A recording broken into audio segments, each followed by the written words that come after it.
Today I'm running through the Ozzy-era Black Sabbath discography, including some stuff you may not have seen before, and a Black Sabbath record I think is criminally underrated. Check it out. Alright 33ers, I'm doing this video by request. A few of you asked me to go through the entire Ozzy-era Sabbath discography, so let's get into it. One of my favorites, man, is the debut album. And I sometimes try to picture myself hearing this album for the first time back in 1970, because it must have blown people's minds. The way it starts with the rain and the thunder and the church bells going into the song Black Sabbath, which essentially invented heavy metal and doom metal all in one. Absolutely love it. I got more pressings of this album than I probably ever needed, but I'm a sucker for this record. So I'll show you a couple different pressings. This is a modern reissue that came out a while ago. This isn't a Canadian pressing from the 80s. Never opened, still sealed with the original hype sticker on it. Here is a English pressing on the NEMS label from the mid-70s. I'll show you the gatefold. This is the original gatefold that came with it. Some of the later pressings were missing the gatefold. Here is an earlier US pressing on the Warner label. And probably one of my favorite pressings, because I don't have an original, is the Rhino High Fidelity one that came out last year. This one sounds freaking amazing. Okay, check it out. This next one is a bit of an oddball. This is an old Russian pressing from 1990, 1991. And the front there just says Black Sabbath. This is actually a compilation of songs from the debut album as well as from Paranoid. There's the back of it, if you can see the track listing. It's in English and in Russian as well. And it's really thin. I mean, the jacket is almost paper-like. It's cardboard, but it's really thin cardboard. And there's the label. Speaking of Paranoid, great album. This is probably one of the better-known Black Sabbath albums, particularly because of the title track, right? But it's got Iron Man on here, War Pigs, Planet Caravan, Fairies Wear Boots. This album is non-stop awesomeness. If you haven't heard Paranoid or you're not sure where to start with the Black Sabbath discography, I recommend this one. You got a couple pressings, including a 1980s pressing and a recent reissue. Then we get into Master of Reality. I notice a lot of people call this album Masters of Reality, but it's Master of Reality. What was my favorite track on here? I mean, Sweet Leaf. People dig that one, of course. But I think my favorite is After Forever. Children of the Grave is on here as well. Just a great album. And I got a few copies of it, man. A lot of these I used to just get at garage sales, even 15 years ago. Really cheap. The original ones, I'm not sure if you can tell, they have an embossed cover. There's an earlier pressing on an embossed cover. Here's another, same pressing actually. And then a later pressing, probably from the 80s. And this one does not have the embossed cover. Next up, Black Sabbath Volume 4. Of course I dig it. I mean, Supernaut is awesome. Snowblind. A lot of good stuff on there. This is a pressing probably about 20 years ago I got it. Maybe 15 years ago. It was a cheaper pressing. It was like 12 bucks. Not the best. It says collector's limited edition high quality colored vinyl. It's on see-through. It's on see-through wax. And I got a few others. This is an earlier US pressing, I believe. I'll crack this one open and show you what's inside. It's got a pretty cool gatefold. This one's missing some of the images. Okay, hold on. I'll find a different one. Here's another earlier one. You got Geezer. You got Ozzy. Got a live shot of the band playing. And you got Bill Ward. And you got Tony Iommi. This album's packaged really well. Volume 4 also came out on the Super Deluxe a couple years back. It's got the original album. It's got some new mixes, alternative takes, and live in the UK in 1973. Overall, really good box set. Okay, another oddball Russian pressing. This is an old Russian pressing of Sabbath Bloody Sabbath.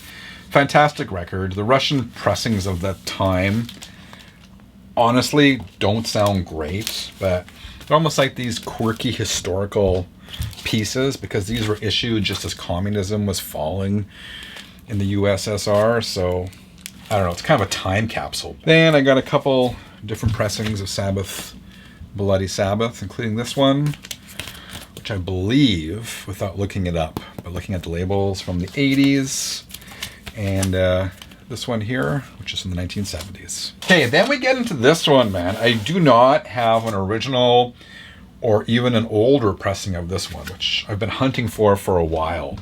And I got my hands on one eventually, but this is Sabotage. This is a Rhino reissue a while ago, and this, in my humble opinion, is one of the most underrated Black Sabbath albums. They're just so angry, and the production is awesome, and the songwriting is awesome, and it has Symptom of the Universe, which is probably one of my favorite Black Sabbath songs, as well as The Writ. Really good stuff. I'm not sure if this album, I don't think it's ever a huge hit or anything, but if you haven't heard Sabotage, I definitely recommend checking it out. And it also got the Super Deluxe treatment a couple years back. The Super Deluxe box set has the original album. It's got Sabbath Live in 75. And a 7-inch single of Am I Going Insane Radio and Hole in the Sky. Okay, we're kind of slowly approaching the end of the Ozzy era, and many consider Sabotage kind of like the last of the really good Ozzy era albums. Because after that, we get into Technical Ecstasy. Not one of the best albums, but obviously an essential part of the collection. Rock and Roll Doctor, Dirty Women, It's All Right with Bill Ward singing that one. And then the last album for that original era with Ozzy Osbourne is Never Say Die. Again, kind of an overlooked album in some ways, not one of my favorites. The title track is awesome. Johnny Blade Jr.'s Eyes. I mean, not the best, but I do love the album artwork. I can't skip this one. This is a compilation. We Sold Our Soul for Rock and Roll, Black Sabbath. I got a few different versions of this. This is the reissue. I think it's on Rhino. And then I got an older pressing here as well, also on the NEMS label. I want to show you the gatefold, because this gatefold spooked me as a kid. Anyway, there's the front, right? Really simple. We sold our soul for rock and roll. There's the back. But the gatefold, as I said, scared me when I was a kid. It's got this woman in a coffin holding a crucifix. Pretty cool. Next up, some other stuff you don't see too often. We got Black Sabbath Live at Last. A couple different versions of it. It's kind of got a cool label on it. Black Sabbath, Volume 1. This is another compilation, greatest hits kind of thing.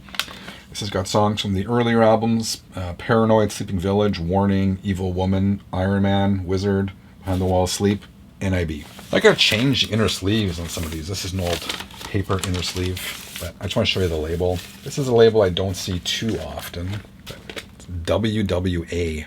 And this is cool too. This is Black Sabbath, Greatest Hits.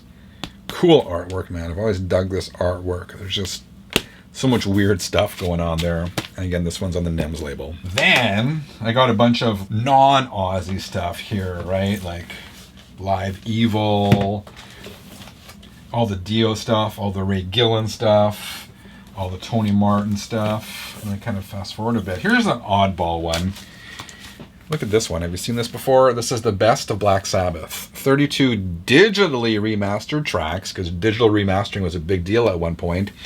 And this one includes tracks from the Ozzy era, as well as a couple from the Dio era and the Ray Gillen era as well. But this was one I don't see too often at all.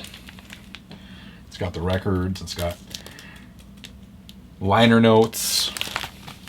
Anyway, it's a 4 LP set. Kind of cool. Here's another Sabbath album, man, that I think is completely underrated.